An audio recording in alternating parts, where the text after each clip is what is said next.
Dalawang hakbang upang malabanan ang tukso.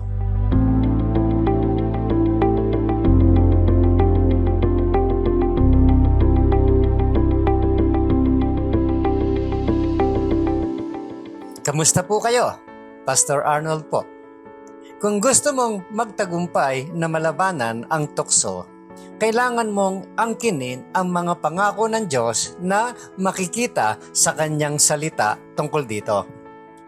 Dapat tandaan ng lahat ang 1 Corinthians chapter 10 verse 13. God is faithful, He will not let you be tempted beyond what you can bear, but when you are tempted, He will also provide a way out so that you can endure it. 1 Corinthians 13 ng New International Version. Ang Diyos ay tapat, hindi niya hahayaan na ikaw ay subukin ng higit sa makakaya mo. Sa halip, sa oras na ikaw ay tuksohin, bibigyan ka niya ng paraan upang makatakas at malabanan ito.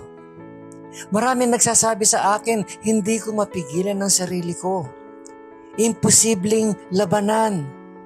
Wala akong magawa kung hindi bumigay.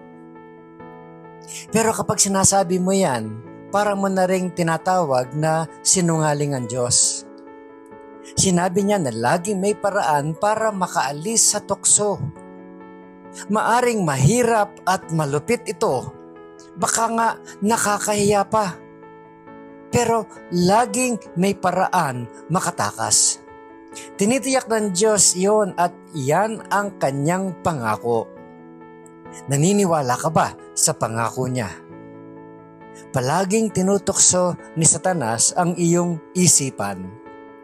Kapag nagbibigay ang Diyos ng idea, ito ay inspiration. Kapag ang dyablo ang nagbibigay ng idea, ito ay temptation or tukso. At pinipili mo araw-araw kung aling pag-iisip ang iyong bibigyan ng pansin. Pwede mong baguhin ang iyong pag-iisip sa pamamagitan ng pagpapalit ng temptation sa katotohanan. At ang katotohanan ay matatagpuan sa Biblia. Sinasabi ng Biblia na labanan ang dyablo. Pero paano mo ito gagawin? Sa pamamagitan ng paghahanda sa tukso. Sa Ephesians 6 verse 17 sinasabi, accept God's salvation as your helmet and take the sword of the Spirit, which is the Word of God.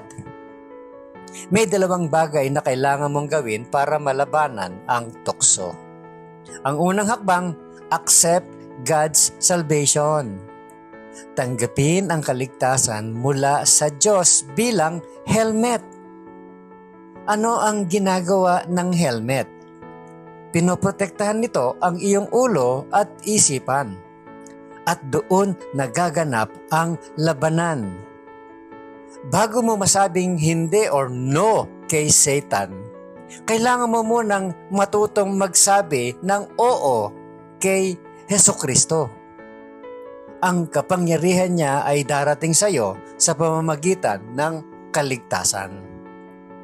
Ang ikalawang hakbang, use God's word as a sword.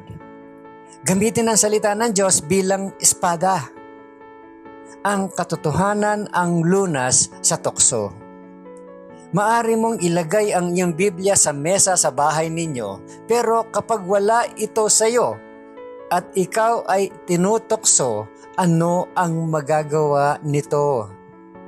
Kailangan mong ilagay ang katotohanan mula sa Biblia sa iyong isipan. Walang duda ang pinakamatinding sandata laban sa tukso ay ang pag-memorize ng mga talata sa Biblia. Kung wala kang anumang mga talata na naaalala, wala kang armas sa labanan. Kapag dumating si Satanas, paano mo siya lalabanan? Hindi siya natatakot sa iyong opinyon, pero natatakot siya sa katotohanan. Ang espada ng Diyos ay ang katotohanan ng Diyos. Pero, nagiging sandata mo lamang ito kapag kabisado mo na. Think about this, my friend. What are some goals you can set this week for memorizing Scripture?